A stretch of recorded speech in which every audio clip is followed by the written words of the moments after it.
राम जय जय राम, श्री राम जय जय राम, श्री राम जय जय राम, श्री राम जय जय राम, श्री राम जय जय राम,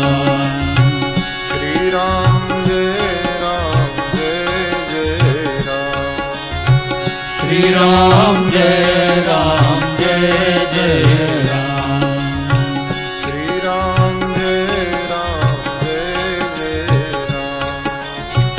श्री राम जय जय राम, श्री राम जय जय राम, श्री राम जय जय राम।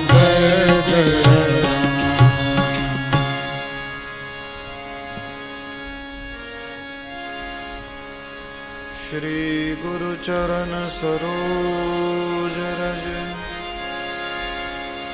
निज मन मुकुर सुधारि, वरनौ रघुबर विमल यश,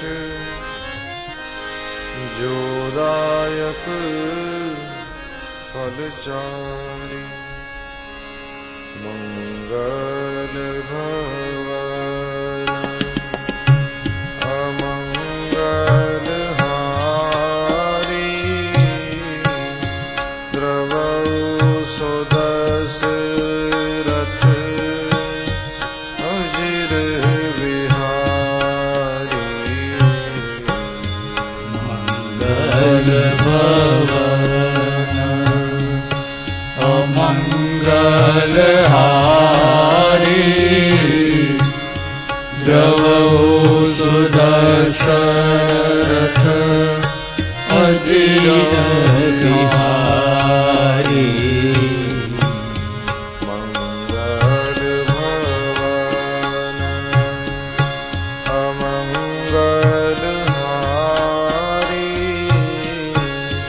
द्रवौ सुदशरथ अजिर विहारी, मंगल भवन अमंगल हारी, द्रवौ सुदशरथ अजिर विहारी, जय जय जय हनुमान गोसाई, कृपा करहु गुरु देव की नाई, जय जय जय हनुमान गोसाई, कृपा करहु गुरु देव की नाई, जय जय जय हनुमान गोसाई, कृपा करहु गुरु देव की नाई,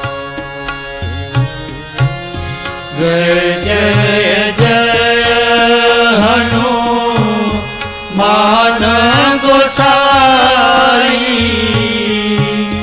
कृपा करहु गुरु देव की नाई, मंगल भवन अमंगल हारी, द्रवौ सुदशरथ अजिर विहारी, मंगल भवन अमंगल हारी, द्रवौ सुदशरथ अजिर विहारी,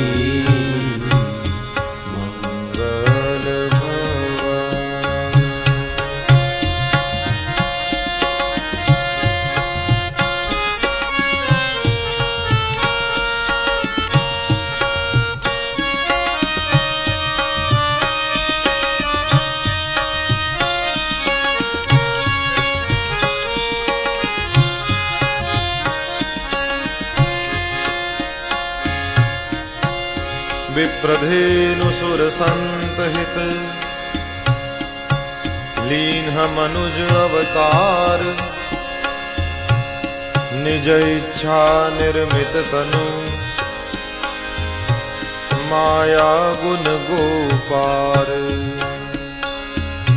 निज इच्छा निर्मित तनु माया गुण निज इच्छा निर्मित तनु माया गुण गोपाल माया गुण गोपाल माया गुण गोपाल माया गुण गोपाल माया गुण गोपाल। बोलिए श्री हनुमान जी महाराज की जय। सद्गुरु देव की जय।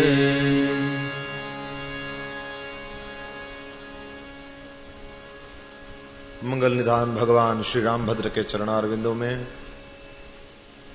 हम सब सदैन्य वंदन एवं प्रणाम करते हैं। बाबा हनुमान जी के चरणों में आदर के साथ प्रणाम निवेदन करते हैं।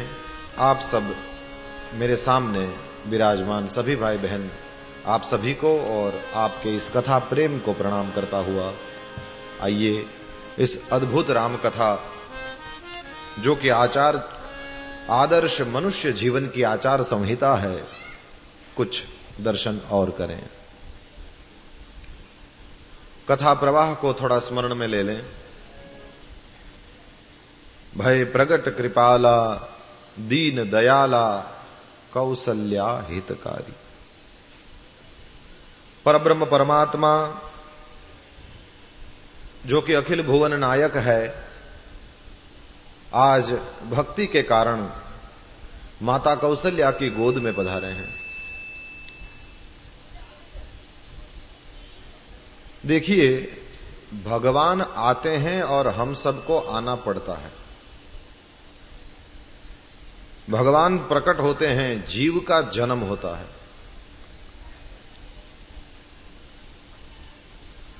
बेटे का जन्म हुआ, बेटी का जन्म हुआ, मेरा आपका जन्म होता है। जबकि भगवान प्रकट होते हैं। भय प्रगट कृपाला दीन दयाला कौसल्या हितकारी।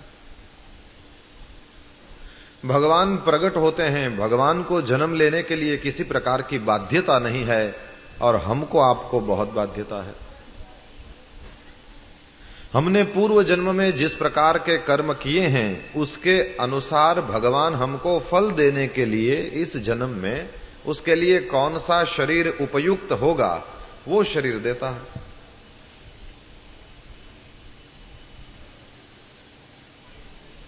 पिछले वाले जन्म में आपने ऐसे कर्म करे हैं, हमने ऐसे कर्म करे हैं कि वो कर्मों को भोगतने के लिए कुत्ते का शरीर ठीक है तो भगवान कुत्ता बनाता है, गधे का शरीर ठीक है भगवान गधा बनाता है।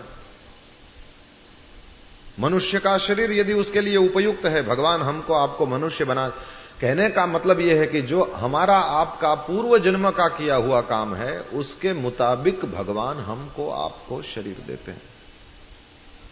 हम और आप स्वतंत्र नहीं हैं, हमें आना पड़ता है, जबकि वो उसे आना पड़ता नहीं है, वो आता है। एक राजा को मिलने के लिए कुछ लोग जाते हैं राजमहल में, राजा जी मिले नहीं। पूछा सिपाहियों से और जो वहां दरबारी लोग बैठे थे, पूछा कि राजा जी कहाँ हैं, कब मिलेंगे? बोले आज तो शायद राजा जी नहीं मिलेंगे। क्यों नहीं मिलेंगे भैया? बोले आज तो है ना वो जेल में गए हैं। राजा जी जेल में गए हैं? बोले हाँ। क्यों? उन्होंने क्या अपराध किया है उनको जेल जाना पड़े? बोले नहीं नहीं, उन्होंने कोई अपराध नहीं, राजा जी आज जेल में इसलिए गए हैं कि उनका आज जन्मदिन है। कैदियों को उनका अपराध माफ करके उनको मुक्ति देने के लिए राजा जी जेल में गए। तो वो तो जेल में प्रकट होता है, तब भी काम तो उसका मुक्ति देने का ही है। ब्रह्मानंद स्वामी कहते हैं, करके कसूर माफ मेरे जन्म जन्म के, हमारी मोर थमा, करके कसूर माफ मेरे जन्म जन्म के, ब्रह्मानंद अपने चरण में, ब्रह्मानंद अपने चरण में मुझको लगा लिया, किस देवता ने आज मेरा दिल चुरा लिया, किस देवता ने आज करके कसूर माफ मेरे, ये इसमें से नहीं सुनाई दे सकता, करके कसूर माफ मेरे जन्म जन्म के, ब्रह्मानंद अपने चरण में मुझको लगा लिया। ब्रह्मानंद स्वामी कहते हैं कि उन्होंने मेरे हजारों जन्मों के कसूरों को माफ कर दिया और आज उन्होंने अपने चरण में इस दास को इसकी गलतियां भूल करके लगा लिया। भगवान का स्वभाव है, वे जीवों की खबर लेने के लिए वे जीवों की चिंता करते हैं और वो चिंता करते करते कभी कभी वे जीवों का कल्याण करने के लिए इस जगत में अवतरित होते रहते हैं। शास्त्रों में, पुराणों में बहुत सारी कथाएं पाई जाती हैं जिसमें भगवान ने कभी तो मत्स्य का अवतार लिया और कभी तो कूर्म का अवतार लिया और कभी तो फला अवतार लिया, कभी फला लिया। लेकिन कभी यह मत समझना कि भगवान ने केवल वही अवतार लिए हैं जो पुराणों में वर्णित है, शास्त्रों में वर्णित है। श्रीमद् भागवत कहता है अवतारा ह्यसंख्येयाः, माने अवतारों की कोई गिनती नहीं है। भैया जो ये साधु संत हमारे आपके बीच में घूम रहे हैं ना, वो भी हमारे कल्याण के लिए यदि घूम रहे हैं, वे यदि केवल जीवों के कल्याण की ही चिंता करते हुए, परार्थे जीवन धारण करते हुए अपने जीवन की प्रत्येक सांस को ये लोगों के कल्याण के लिए व्यतीत कर रहे हैं, वे भी अवतार से कम नहीं है। भगवान का जो प्रभाव, भगवान का जो स्वभाव, भगवान में जो सौंदर्य, भगवान में जो माधुर्य, भगवान का जो लीला सौंदर्य, ये सारी की सारी बातें अपने साधु संतों में भी होती है। गुरुदेव में भी वही बात आप पाएंगे जो भगवान में है। कहने का कुल मतलब यह है कि भगवान जब जीवों पर करुणा करता है तो उसके कसूरों को माफ करके उसके पास चला जाता है। और उस समय जैसे गोस्वामी जी ने लिखा है, तब तब प्रभु धरी विविध शरीरा, उनको जिस टाइप का शरीर चाहिए होता है भगवान उस प्रकार का शरीर ले लेते हैं और उसको धर करके भगवान अपने भक्तों के बीच में चले जाते हैं। कभी कभी साधु संतों को यह भी कहते सुना है, भगवान हमको सिखाने आते हैं, भैया ऐसे जियो, भैया ऐसे जियो। भगवान का आना क्यों है? बोले जीव को कैसे जीना ये बताना चाहते हैं। ये फिल्मों की जो शूटिंग होती है उसमें आपने यदि कभी देखा हो तो, या कभी टीवी वगैरह में देखा हो तो आपको पता होगा, उसमें कोई कलाकार है, वो कोई सीन कर रहा है, अब उसके सामने दूसरा कलाकार खड़ा है और यहां पर ये खड़ा है और डायरेक्टर उनको देख रहा है। तो उसमें वो कहता है कि अच्छा एक्टिंग करो, और एक्टिंग करते ही जिस प्रकार के डायलॉग बोलने हो उसको वो कलाकार बोलता है। लेकिन यदि एक वाक्य ठीक से बोल दे और फिर यदि दूसरा थोड़ी सी भी गड़बड़ कर दे तो कट, वो कट कर देता है।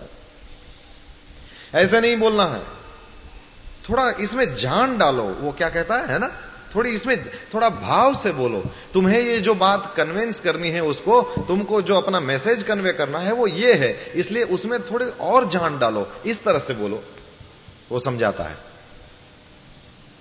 तो कलाकार कहता है सॉरी सर, मैं फिर से ट्राई करता हूं। तो फिर से ट्राई करता है, अच्छा लाइट साउंड कैमरा, वो जो कुछ होता है नाटक, और फिर कहता है एक्शन। और जब एक्शन की बात आती है तो फिर से वो डायलॉग बोलता है, तो 2 वाक्य ठीक से बोल दिया, फिर तीसरे में गड़बड़ कर दिया।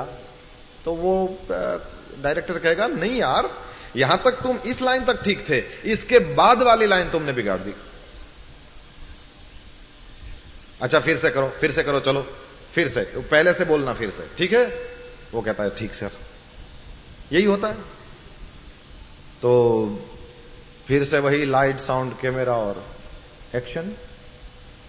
जैसे ही वो एक्शन के लिए कहता है, फिर से वो ट्राई करता है, 3-4 पंक्तियां ठीक से गई, लेकिन यदि कहीं पर थोड़ा सा भी भाव में गड़बड़ हो गई, कहीं क्रिया में गड़बड़ हो गई, कहीं हाथ ऊपर करना था, कहीं हाथ नीचे करना था, कहीं आंखों में कुछ भाव दिखाना था, यदि नहीं कर पाया तो फिर अरे अम्मा यार, कैसे करता है, देख ऐसा कर, तू इधर आ, मेरी जगह पर आ जा, ठीक है? अब ये जो सामने वाला है वो तुम्हारे सामने वाला पात्र, और जो मैं हूं वो तुम हो, ठीक है? अब जो जैसे मैं बोलता हूं, जैसे मैं एक्शन करता हूं, उस तरह से तुमको करनी है, ठीक है? वो कहता है ठीक है सर, आप करके दिखाइए। तो फिर वो सामने आ जाता है और फिर वो पूरी 4 की 4 लाइनें ठीक से बोल देता है, आंखों के भावों को ठीक से दिखा देता है, हाथ जहां ऊपर नीचे करना है वो ठीक से कर देता है, और फिर उसको कहता है अब देखा, ऐसे करना है तेरे को, समझ में आया, ऐसे करेगा? वो कहता है जी सर मैं ट्राई करता हूं। इस तरह से तो परमात्मा ऊपर से नीचे क्यों आया मेरे भाया, ये समझ में आया?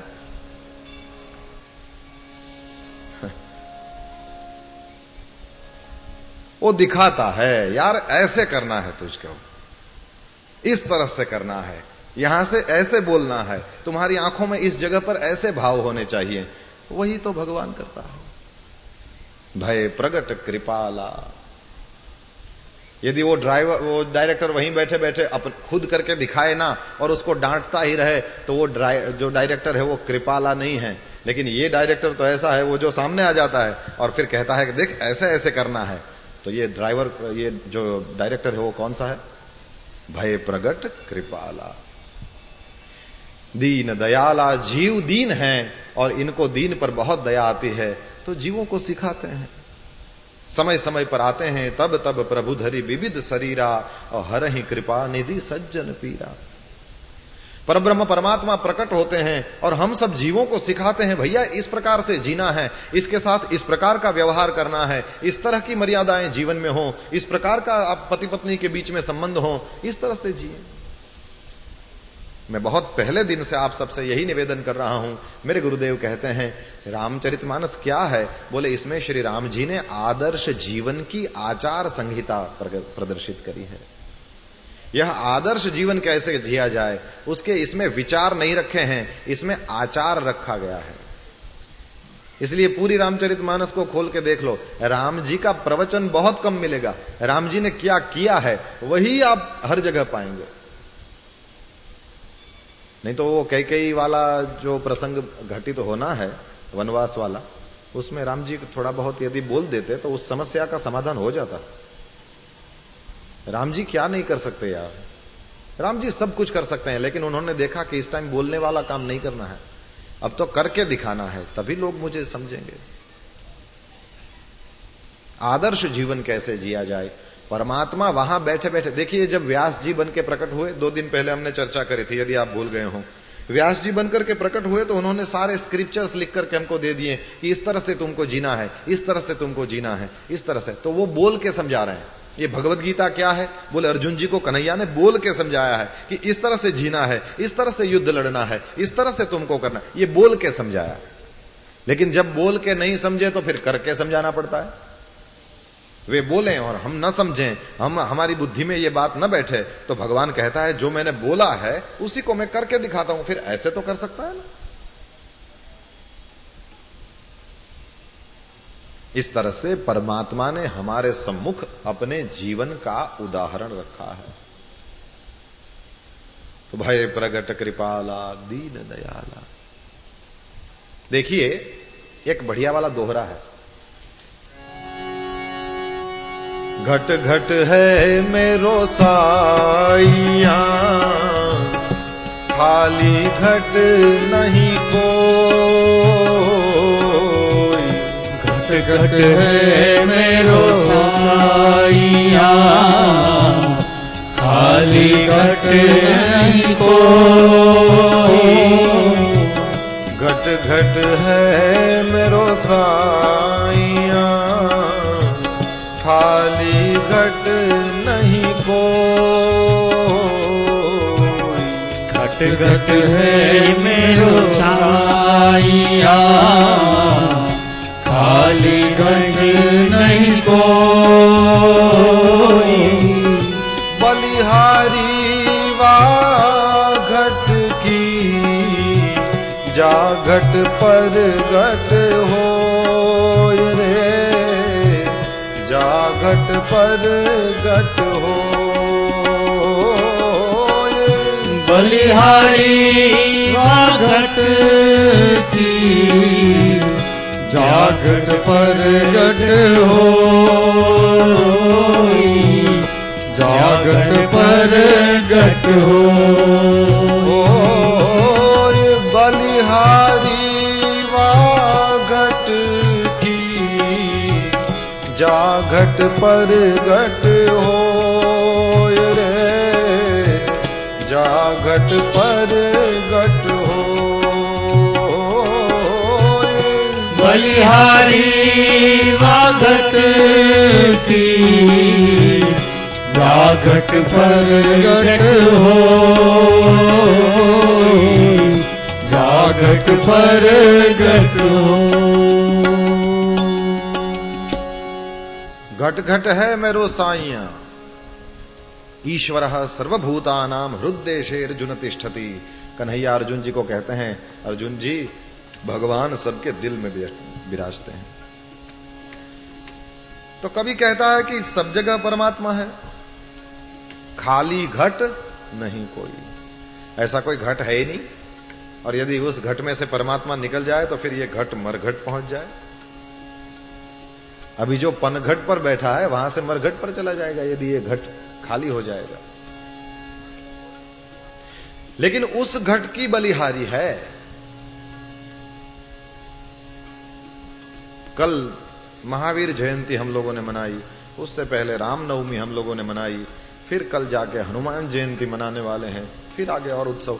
तो ये जो घटों की जो बलिहारी है, और किस घट की बलिहारी है? जा घट पर घट होई। देखो घी जो है वो दूध में ही है, दूध में कहीं बाहर से घी नहीं डाला जाता। लेकिन दूध उस शकोरे में रख के आप ज्योति डाल दो, बाती रख के फिर ट्राई करो, तो क्या दिया जलेगा? क्यों नहीं जलेगा? एटलीस्ट उसमें जितना घी है उतने टाइम तो जलना चाहिए, लेकिन उतने टाइम भी नहीं जलता।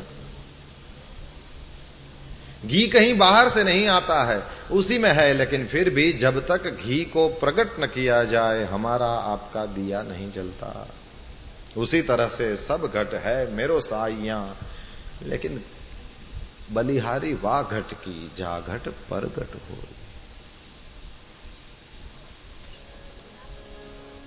जिमी दूध के मथन से मिलता है घी जतन से, तिमी ध्यान की लगन से पर ब्रह्म ले निहारा। पर ब्रह्म को निहारना है तो उसको ध्यान की लगन से निहारो, ऐसा ब्रह्मानंद स्वामी कहते हैं।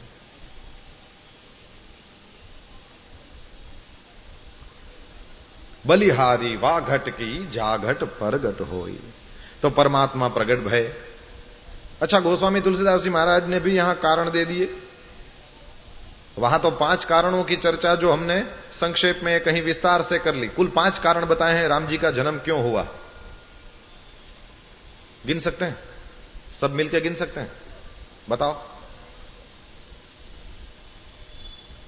5 कारण है ना राम जी के जन्म लेने के। हरि अवतार हेतु जय होई, इदमित्थम कही जाई न सोई। तो उसमें 5 कारण दिए हैं। चलो मैं आपके साथ हूं, फिर तो क्या बात है, फिर तो सब हो जाएगा। लोग वक्ता के प्रति बड़ी श्रद्धा रखते हैं। जय विजय वाला पहला कारण। अब जोड़ो, ये सब मुझे ही बोलने हैं। नारद जी वाला दूसरा कारण, जलंधर और वृंदा वाला तीसरा कारण, और प्रताप भानु मनु शत्रुपा चौथा कारण, और जो मैं पेपर फोड़ दिया प्रताप भानु ये पांचवा कारण। 5 कारण बताए ना। तो गोस्वामी तुलसीदास जी महाराज कहते हैं मैं भी विनय पूर्वक इसमें थोड़ा सा भगवान प्रकट क्यों होते हैं ये रखना चाहता हूं। विप्र धेनु सुर संत हित लीन मनुज अवतार। भगवान ब्राह्मणों के लिए आते हैं। किस ब्राह्मण के लिए भगवान आए? किस ब्राह्मण को लाभ मिला था? अरे पूरी एक लाइन है, वशिष्ठ से आरंभ करो, विश्वामित्र को ले लो, शतानंद जी को ले लो, अत्रि को ले लो, हजारों मुनि आ गए। ब्राह्मणों के लिए भगवान पधारे। विप्र, फिर धेनु। क्या बात है, राम जी भी गाय चराते थे। गायों के लिए आए हैं भगवान। राम जी किस गाय के लिए आए? पृथ्वी माता ने संग गो तनुधारी पृथ्वी बिचारी। तो वो जो गाय का रूप लेकर के पृथ्वी गई थी वो। अच्छा मेरे पास टाइम नहीं है लेकिन मैं संक्षेप में बता दूं, राम जी ने भी एक बार ऐसा संकल्प किया। करोड़ों रामायण है तो उसमें एक संत से हमने सुना है राम जी ने भी एक बार ऐसा संकल्प किया कि कन्हैया के अवतार में तो जाकर के गायें चरानी है, चलो सब भैया मिलकर के किसी गांव में रहें और वहां जाकर के गायें चराएं। और वहां पर राम जी ने माखन चोरी करी और बहुत सारी उधम मचाया। वो सब कथाएं भी संतों से हमने सुनी है। और जैसे कन्हैया ने किसी नाग को, नाग नथैया है कन्हैया, तो इस तरह से राम जी ने भी किसी नाग को नाथा है। दक्षिण भारत में इस प्रकार की बहुत वार्ताएं चलती हैं। रामायण शतकोटि अपार। ठीक है, तो विप्र धेनु, पृथ्वी के लिए भगवान का आना हुआ। और फिर सुर, देवताओं के लिए भगवान पधारे। उन्होंने ही तो स्तुति करी थी, इसलिए तो भगवान आए। और संत हित, संतों के लिए भगवान आए हैं। तुम सारिखे संत प्रिय मोरे, भगवान ने अपने मुंह से कहा है। तो गोस्वामी तुलसीदास जी महाराज के मुताबिक ये 4 कारण हैं जिसके, इन चारों के लिए भगवान का आना होता है। अच्छा, भगवान ने शरीर किस टाइप का लिया? बोले निज इच्छा निर्मित तनु। भगवान को सांवरा बनना था, इसलिए भगवान सांवरे बने, याद रखिएगा। फिर आजानुभुज है ना, भगवान कैसे हैं? बोले वे यदि खड़े हों, बैठे बैठे तो सबका हाथ आ जाएगा यहां पर, लेकिन खड़े खड़े भगवान के हाथ उनके जानु को स्पर्श करते थे। आजानुभुज, ये भगवान ने अपने लिए चुना है कि मैं इस प्रकार का शरीर बनाऊंगा। श्रीमद् भागवत में ब्रह्मा जी भी जब कृष्ण भगवान की स्तुति करते हैं तो एक जगह बोल गए कि प्रभु आपका यह शरीर है वो नतु भूतमयस्य कोपी, ये पंच महाभूतों से नहीं बना है, ये स्वेच्छामय, आपने जैसी इच्छा करी वैसा बनाया है। तो निज इच्छा निर्मित तनु। और वह शरीर कैसा है? बोले माया गुण गोपार। न वहां माया की पहुंच है, न वह शरीर तीनों गुणों में आबद्ध है, न तो वह किसी भी प्रकार की इंद्रियों से पकड़ में आ सकता है। इसीलिए तो शरीर के साथ कुछ खिलवाड़ करना चाहे तो राम जी करते हैं। जैसे एक से अनेक हो गए और सबसे मिल लिए और किसी को पता भी नहीं चला। राम जी ने ऐसा 1-2 बार किया है ना रामायण में। ऐसा कुछ खिलवाड़ करें तो किसी को पता नहीं चलता। और क्यों पता नहीं चलता? पहले से ही बोल दिया है, गो पार। गो कहते हैं इंद्रियों को। न वह ज्ञानेंद्रियों की पकड़ में आते हैं, ना तो वे कर्मेंद्रियों की पकड़ में आते हैं। तो दशरथ पुत्र जन्म सुनी काना और मानहु ब्रह्मानंद समाना। दशरथ जी तो परम प्रसन्न हुए और उन्होंने गाजे बाजों वालों को बुलाया है और परम आनंद में मग्न होकर के कहा, सब लोग आओ और बाजा बजाने के लिए सबको कहो। फिर तो गुरु वशिष्ठ जी को बुलाया गया। उन्होंने आकर के जात कर्म संस्कार किए हैं, नांदीमुख श्राद्ध किया है और खूब दान दिया है। ध्वज पताक तोरण पुर छावा, पूरे नगर को सजाया गया है और आकाश से फूलों की वर्षा हो रही है। लोग ब्रह्मानंद में मगन हैं और वृंद वृंद मिली चली लोगाई। राजा दशरथ के वहां पुत्र का प्राकट्य हुआ यह सुनकर के स्त्रियां झुंड की झुंड मिलकर चली हैं। उनके हाथों में सोने के कलश हैं, थालों में मंगल द्रव्य भरा है और गाती हुई राजद्वार में प्रवेश करती हैं, आरती करती हैं, चारों राजकुमारों की निछावरी करती हैं और बार बार बच्चे के चरणों पर गिरती हैं। राजा दशरथ जी ने उस अवसर पर अपना खजाना खोल दिया।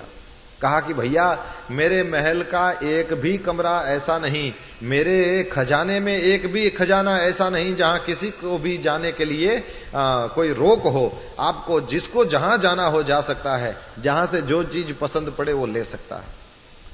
अयोध्या की प्रजा राजा के खजानों में घुस गई है और जैसे कोई अवधवासी है वो जाता है राजा के खजाने में, कोई सुंदर बहुत बढ़िया वाला बहुमूल्य हार देखा, उसको बहुत अच्छा लगा, उसने पहन लिया है। राजा दशरथ को कहता है मुझे ये चाहिए। दशरथ जी कहते हैं भैया ये तेरा ही था, तेरा ही है और तेरा ही रहेगा, तू मौज कर, इसको पहन के चला जा, तेरा है। कोई पूछे बताना, राजा दशरथ ने हमको बधाई के रूप में दिया है।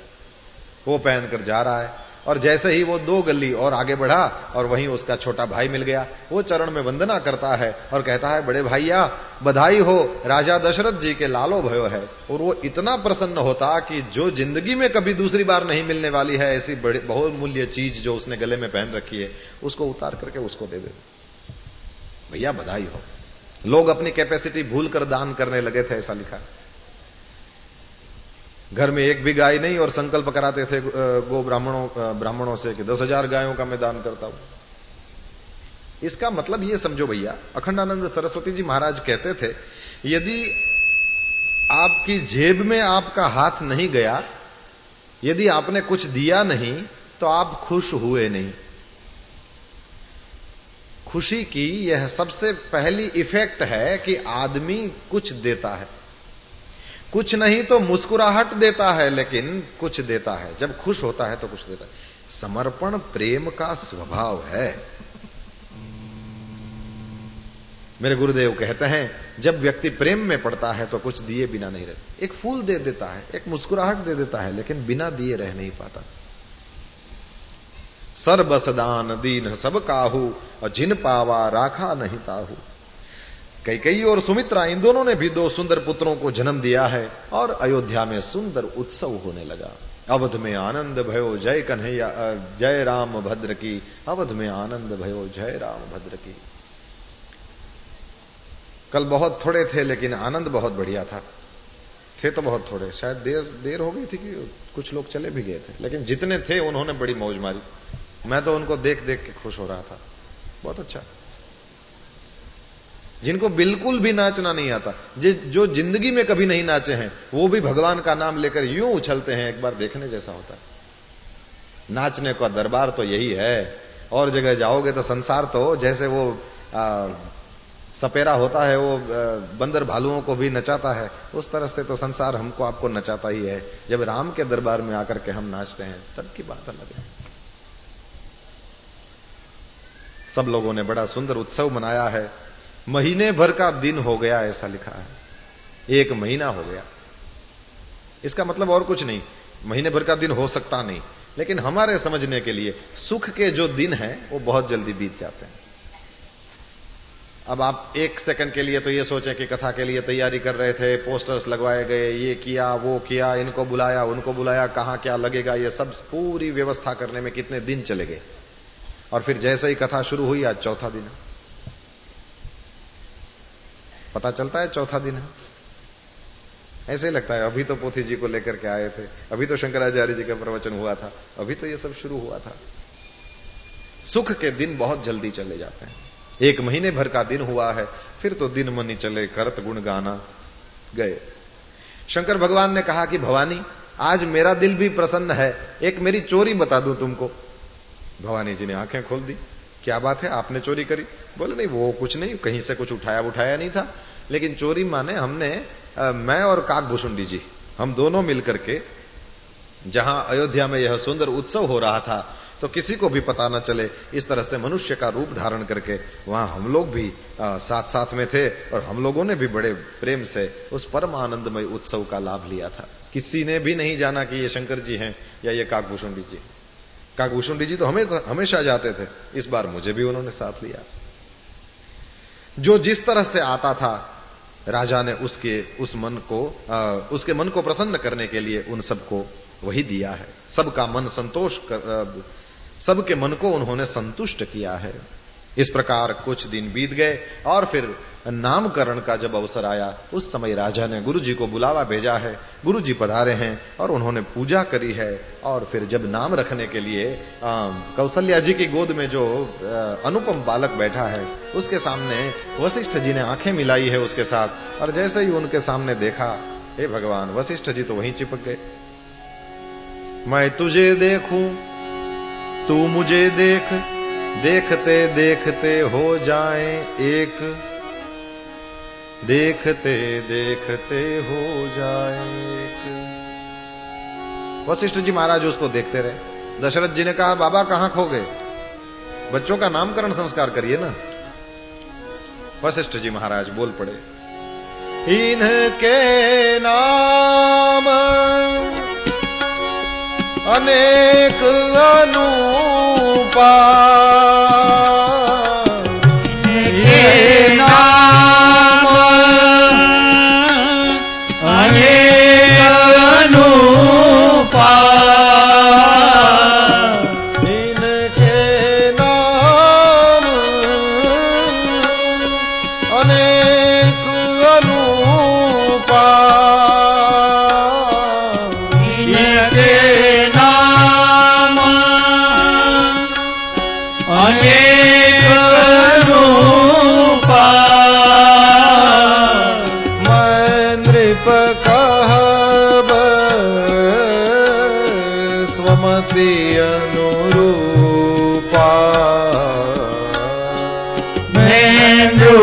कहब सुमति अनुरूपा,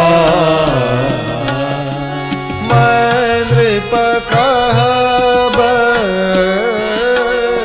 स्वमति अनुरूपा, मैं नृप कहब सुमति अनुरूपा, जो आनंद सिंधु सुख राशि, जो आनंद सिंधु सुख राशि,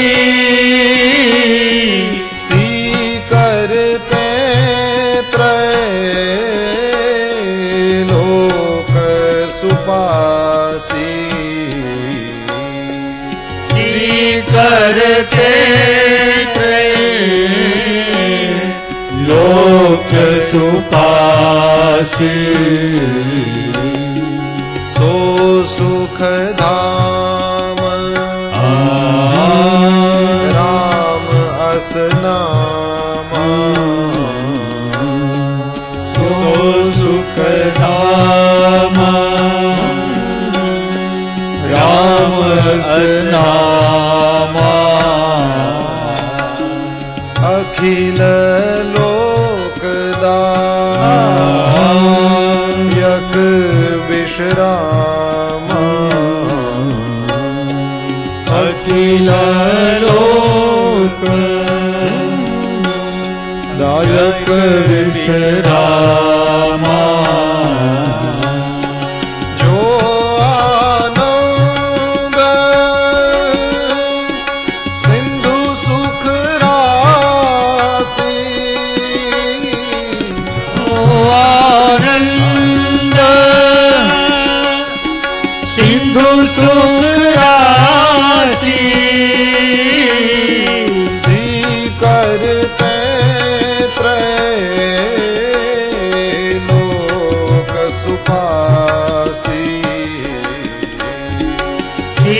करते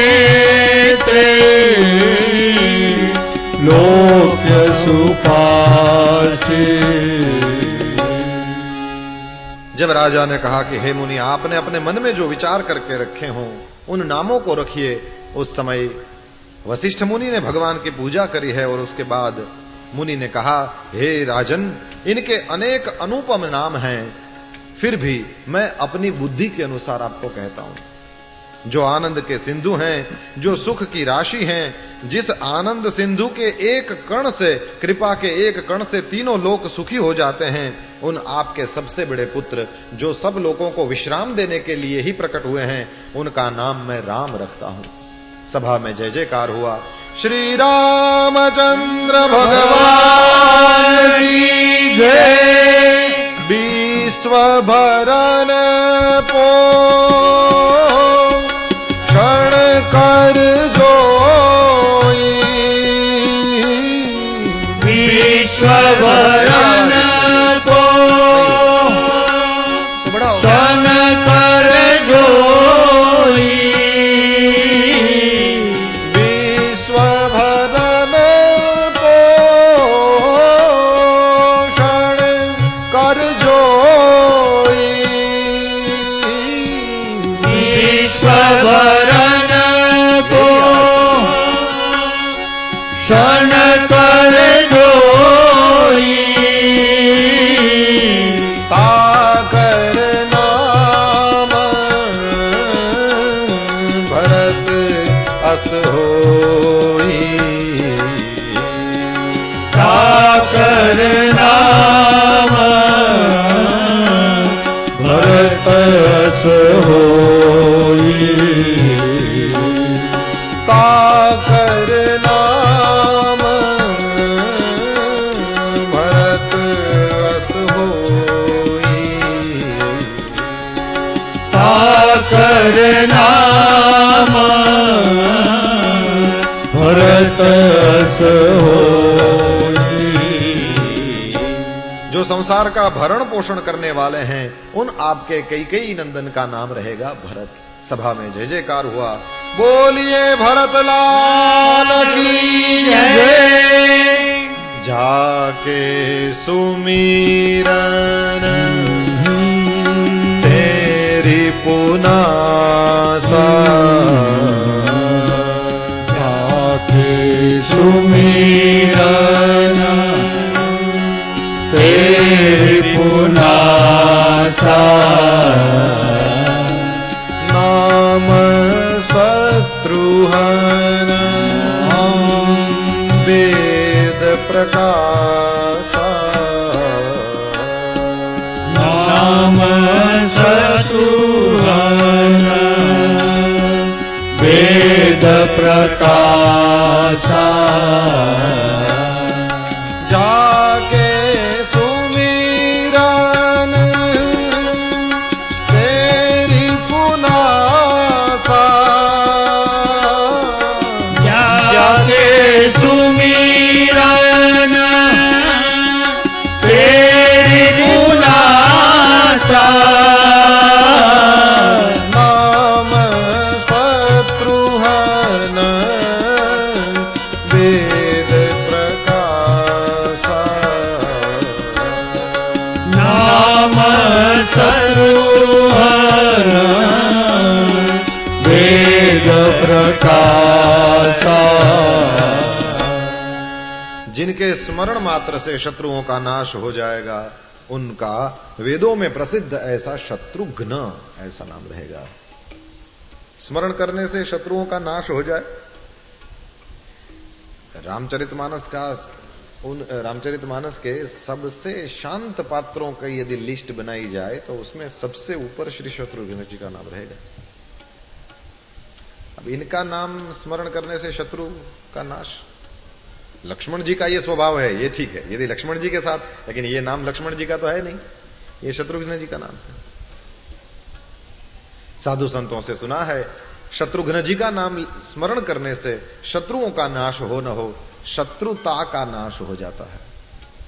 देखिए, यदि लड़ने वाली बात लगे, राम जी और लक्ष्मण जी ने भी युद्ध किया है और यहां वे लोग वन में लड़े, और यहां पर भरत और शत्रुघ्न ने भी युद्ध किया है, विचारधारा के साथ युद्ध है। वहां पर वो दोनों लड़ रहे हैं दशाननी विचारधारा के साथ, जो भोग और अपहरण की है। राम जी का तो क्या है, त्याग और समर्पण, और वो क्या करता है, भोग और अपहरण। रावण का यही काम है, अपहरण करो और भोगो, अपहरण करो भोगो। और राम जी का क्या काम है, त्यागो और समर्पण करो। तो राम और लक्ष्मण त्याग और समर्पण वाली वो विचारधारा लेकर, वो दशाननी विचारधारा के साथ लड़ते रहे वन में, और यहां भरत और शत्रुघ्न मंथरा की विचारधारा से लड़ते रहे घर में रह करके, कि नहीं ये विचारधारा ठीक नहीं है। जन्मे एक संग सब भाई, वो सब वही वाली विचारधारा ठीक है। बंधु बिहाई बड़े ही अभिषेकु वाला जो राम जी का पछतावा है, जो आगे जाके हम उसका दर्शन करेंगे, वही विचारधारा ठीक है। तो वो दोनों रावण की विचारधारा से लड़ते रहे वन में रह करके, और ये दोनों घर में रह करके लड़ते रहे वो मंथरा वाली विचारधारा से। तो उस शत्रुघ्न, उस शत्रु का, क्योंकि आगे जाकर के फिर भरत जी ने तो छुड़वाया, लेकिन शत्रुघ्न जी ने मंथरा को थोड़ी तो थोड़ी लेकिन शिक्षा दी है। तो जाके सुमिरन तय रिपुनासा, नाम शत्रुहन वेद प्रकाशा। लक्षण धाम सुराम प्रिय, सकल जगत आधार, गुरु वशिष्ठ ते ही राखा, लक्ष्मण नाम उदार। लक्षणों के जो धाम हैं, श्री राम जी के जो बहुत प्रिय हैं और सारे जगत के आधार हैं, गुरु वशिष्ठ जी ने कहा इनका नाम रहेगा लक्ष्मण। तो शत्रुघ्न जी के नाम का भी जय जयकार हुआ।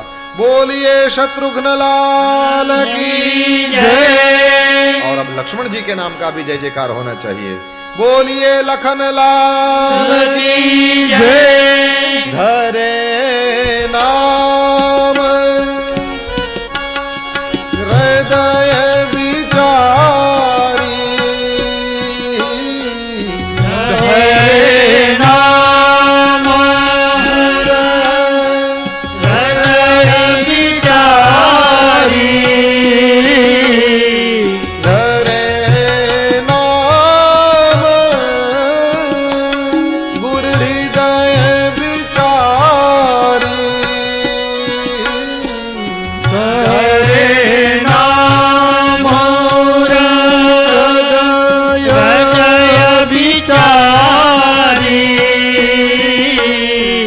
वेद तत्व नृप तव सुत चारी, वेद तत्वरूप तव सुत चारी। गुरु जी ने हृदय में विचार करके ये नाम रखे हैं। कहा राजन तुम्हारे चारों पुत्र वेद के तत्व माने साक्षात परात्पर भगवान हैं। ये गूंज निकाल दो भैया, बाहर का सब बंद कर दो। मैंने कल भी कहा था, अभी आपको आज तो ध्यान होना चाहिए। बचपन से ही श्री रामचंद्र जी का अपना परम हितैषी मान करके राम जी को लक्ष्मण जी ने उनके चरणों में प्रीति करी, शत्रुघ्न जी ने भरत जी के चरणों में प्रीति करी। श्याम और गौर ये सुंदर दो जोड़ियां शोभा को देख करके माताएं उनको दीठ न लग जाए इस तरह से तृण तोड़ती हैं। कभी गोद में लेकर, कभी उत्तम पालने में लिटाकर माता प्यारे ललना कह करके दुलार करती हैं। भगवान रामभद्र के शरीर में करोड़ों कामदेवों की शोभा है। पर ब्रह्म परमात्मा का ऐसा स्वरूप क्यों न हो। वे भगवान श्री हरि दशरथ कौशल्या के अत्यंत प्रेम के वशीभूत होकर के आज पवित्र बाल लीलाएं कर रहे हैं। इस प्रकार से भगवान श्री रामचंद्र जी ने बाल क्रीड़ा करी और समस्त नगरवासियों को सुख दिया है। कौशल्या जी कभी उनको गोद में लेकर के हिलाती डुलाती और कभी पालने में डालकर झुलाती थी। रात और दिन बीतते चले। एक बार ऐसा हुआ, माता ने रामचंद्र जी को स्नान कराया है। स्नान करके श्रृंगार किया और फिर पलने पर पौढ़ा दिया। अपने कुल के इष्टदेव भगवान की पूजा के लिए माता स्नान करने के लिए जाती हैं। उसके बाद पूजा गृह में गई, नैवेद्य चढ़ाया है और फिर स्वयं वहां गई जहां रसोई बनाई गई थी। पूजा के स्थान में जब माता वापस लौटी, उन्होंने देखा कि भगवान श्री हरि को जो नैवेद्य धराया गया था उनका बेटा श्री राम वहां बैठ करके खा रहा है। माता जी ने कहा कि यदि ये यहां है तो फिर उसको तो मैंने पलने में पौढ़ाया। दौड़कर वहां जाती हैं तो वहां भी पलने में पहुड़े हुए बालक को देखा, और फिर वापस यहाँ मंदिर में आई तो वहां देखा तो बेटा वहां है। हृदय में कंप होने लगा, मन में धीरज नहीं हुआ, सोचने लगी कि यहां वहां दुई बालक देखा, ये दो कैसे हो गया। और उसी समय परब्रह्म परमात्मा ने करुणा करी और मैया को अपना विश्वरूप दिखाया है। माता तन पुलकित मुख बचन न आवा और नयन मूंदी चरणनी सिर नावा। जैसे ही भगवान का वह अद्भुत स्वरूप देखा, मैया ने भगवान के चरणों में वंदन किया है। और कौशल्या जी ने जब भगवान राम ने अपना वह रूप अंतर्हित कर लिया तो वरदान मांगा है। कहा कि राम जी आज हमको आप वरदान दो कि आपकी माया इसके बाद में हम पर कभी व्यापे न। राम जी ने कहा है इसके बाद आप पर कभी मेरी माया मैं प्रयोग नहीं करूंगा। इस प्रकार से भगवान श्री हरि बाल लीला करने लगे। गुरु जी ने आकर के फिर चूड़ा कर्म संस्कार किए हैं प्रभु के। वो भोजन करने समय राजा जब बुलाते हैं दशरथ जी तो भगवान आते नहीं, वो सब बाल सखाओं के साथ खेल रहे हैं। और कौशल्या जी जब बोलने के लिए उनको बुलाने को जाती हैं तो ठुमुक ठुमुक प्रभु चले पर आई। परब्रह्म परमात्मा जैसे संदेश दे रहे हैं कि कोई राजा हमको बुलाए तो हम क्यों आए, लेकिन माताएं उनको हठपूर्वक पकड़ने के लिए दौड़ती हैं। और जैसे ही माता ने उनको पकड़ लिया तो धूसर धूरी भरे तनु आए, पूरे शरीर में धूल लगी हुई है। और इस तरह से आए तो दशरथ जी ने जैसे ही अपने प्यारे बच्चों को देखा तो अपनी गोद में बिठा लिया। अब भोजन कराने लगे, लेकिन फिर चित्त चंचल है, थोड़ा सा दही भात अपने मुंह में लिया न लिया कि किलकारी मारते हुए फिर से प्रभु वहां से भाग जाते हैं। इस तरह से परब्रह्म परमात्मा सुंदर और मन भावनी बाल लीलाएं कर रहे हैं। इसके बाद में भगवान श्री हरि थोड़े और बड़े हो गए। कन्हैया की तरह इन्होंने तो कोई उधम मचाया नहीं, तो राम जी का जीवन तो सीधा साधा है, तो सीधी सादी बाल लीलाएं हैं। अब भय कुमार जब ही सब भ्राता तो दीन जनेऊ गुरु पितु माता। जब वे कुमार हो गए तो उनको जनेऊ दिया गया, गायत्री मंत्र दिया गया, और उसके बाद गुरु गृह गए पढ़न रघुराई और अल्पकाल सब विद्या पाई। भगवान श्री हरि जाते हैं गुरुदेव के घर। देखिए इनकी सहज श्वास में चारों वेद नृत्य करते हैं। इनकी सांसें जो आती जाती हैं उसमें चारों वेद हैं, फिर भी ये पढ़ने के लिए गुरु जी के घर क्यों जाते हैं? बोले वही बात है, भगवान हमको आपको सिखा रहे हैं, देखो भैया जिस तरह से मैं जीवन जी रहा हूं इसी तरह से आपको जीना है। आजकल तो कुछ लोग ऐसा मानते हैं कि गुरु की जरूरत नहीं है, खुद ही अपने आप गुरु बन जाओ। ये कैसे हो सकता है? हर चीज में आपको दूसरों की जरूरत पड़ती है भैया। यदि कोई गुरु नहीं है या किसी की जरूरत नहीं पड़ती तो अपने कपड़े खुद सिल लिया करो, अपनी रसोई खुद पका लिया करो, जिस चारपाई पर आपको सोना है वह चारपाई खुद बना लिया करो, है ना। अब अपने को नहाने जाना है, खुद बाल्टी भर के तो नहाने जाते नहीं, जब वो देवी जी रख देती हैं तब जाके स्नान करते हैं। और फिर प्रवचन करना हो तो ये कहते हैं कि किसी की जरूरत नहीं। हमको तो ये, मेरा तो इतना ज्यादा अनुभव भी नहीं, लेकिन फिर भी मैं जितना जानता हूं हमको तो ऐसा लगता है कि जीवन में पग पग पर गुरु की जरूरत है। पग पग पर जीव फंस जाता है, और गुरुदेव ही हैं जो करुणा करके, वही तो देखिए गुरुदेव कौन है। एक ही वाक्य में जवाब देना हो तो आप कह सकते हैं सबका पर्सनल भगवान है गुरुदेव। ये आपका पर्सनल भगवान है। आपके घर की, आपके मन की सारी समस्याओं को जानते हैं, आपके मन में कौन कौन सी दुविधाएं हैं, आप कहां भटक जाएंगे, गुरुदेव को ठीक ठीक मालूम है। और जो दुविधा आपके जीवन में आने वाली है उससे पहले ही आपको चेता देते हैं, बस उनकी अपनी स्टाइल में चेताते हैं, इतना है। जो चेले जागरूक होते हैं समझ जाते हैं। उदाहरण देकर आगे बढ़ूं, दशरथ जी ने कहा कि राम जी का राज्याभिषेक कब करें, और उन्होंने कहा कि सुदिन सुमंगल तब ही जब राम हो युवराज। तभी वह सुदिन है, तभी वह सुमंगल है जब राम जी, माने सीधा मतलब यह था कि राम जी को राजा बनाने के लिए, युवराज का पद देने के लिए मुहूर्त देखने की आवश्यकता नहीं है। जब वे बैठेंगे वही शुभ मुहूर्त है। और वो कल करेंगे बोल दिया तो ये चेला उस टाइम जागरूक नहीं था। तो देखिए एटलीस्ट दशरथ जी के जीवन में तो वह कल कभी भी नहीं आई कभी ये बात। गुरुदेव अपनी स्टाइल में आपको चेताते हैं, नहीं तो कह देते हैं वो जब हो उसी को शुभ मुहूर्त समझ लो। आपकी प्रत्येक समस्याओं का गुरुदेव को ठीक ठीक भान है, ज्ञान है, और वो आपको चेताते हैं। तो आपके पर्सनल भगवान हो गए। गुरुदेव कौन है? आपके पर्सनल भगवान। और लोग कहते हैं ऐसा कि जरूरत नहीं है, लेकिन हमारा अनुभव तो ऐसा है कि पग पग पर जरूरत है। पग पग पर जरूरत। तो भगवान हमको आपको सिखाते हैं, देखो हम भी पढ़ने के लिए गए थे तो आपको भी जाना चाहिए। फिर अल्पकाल सब विद्या पाई, पर ब्रह्म परमात्मा ने थोड़े ही समय में पूरी विद्या प्राप्त कर ली।